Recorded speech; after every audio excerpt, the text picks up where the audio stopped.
Hello and welcome to the May Forensic Update. I'm Bill Duffin. It's cap and gown season for the newest scientists, and many cities across the country are increasing agency support. In Florida, for example, laboratories are receiving increased funding to address the sexual assault backlog, raises in salaries, and purchasing equipment. In Baltimore, 10 new crime laboratory technicians and an additional 6 supervisor positions will enhance the city's forensic science capabilities. Looking for your next step? The American Academy of Forensic Science has a full list of resources to help you discover your career path. Chemical detection can be dangerous, especially in a war zone. Alakai Defense Systems in Largo, Florida, has developed a laser-based standoff detection system to reduce these risks for our soldiers. NFSTC Communications Specialist Michelle Chernikoff talked with Ed Dottery about this new technology. Now, Ed, when we talk about standoff detection, what does that mean and when would that be used in a soldier's defense tactics? Well, the uses of standoff detection are many and varied. The short answer would be force protection, protecting the guys. Second is counter weapons of mass destruction, counter narcotics, and exploitation. Right now, the big brother of the current system is deployed in the Mideast. Counter weapons of mass destruction, we can detect chemical warfare agents, and we have detected car bombs, suicide vests, and let's not forget commercialization. Most of the explosive detection technology and threat detection technology that the American public sees is in airports. We can do something that hasn't been done before, and that's scan for explosives without having to touch or pat down the American public. So when we say standoff, how far is standoff?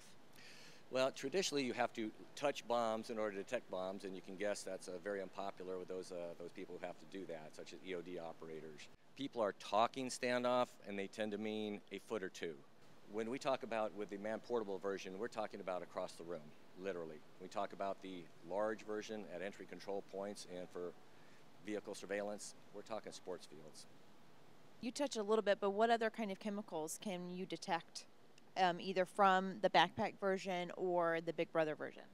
We start with explosives because that was what's most dangerous to the guys downrange. Improvised explosive devices, especially homemade explosives, both car bombs and truck bombs. Mustard agent, sarin, the narcotics. We've currently detected heroin, cocaine, some very, very lethal stuff out there.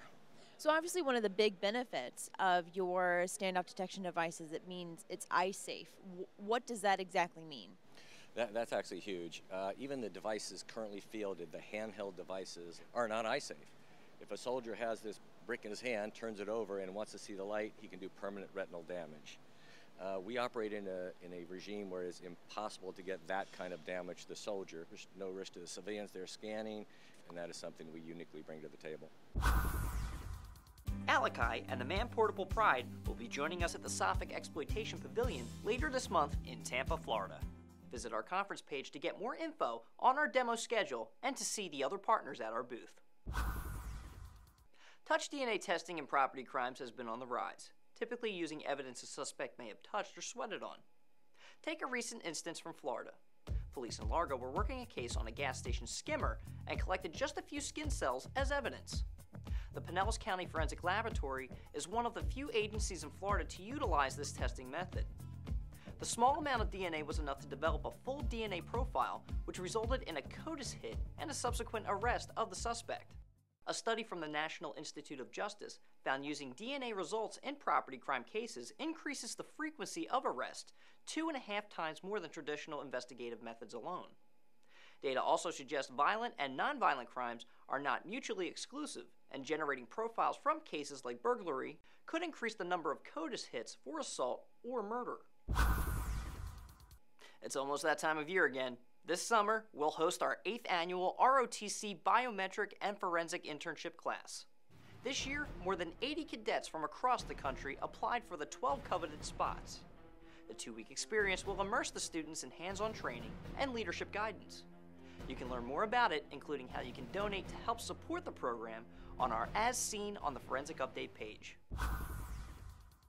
Did you make sure to catch every second of Forensics? The first 5 award-winning episodes are now available on our YouTube page. And don't forget, the series picks back up in June. Until then, from all of us here at NFSTC, I'm Bill Duffin, and thanks for watching.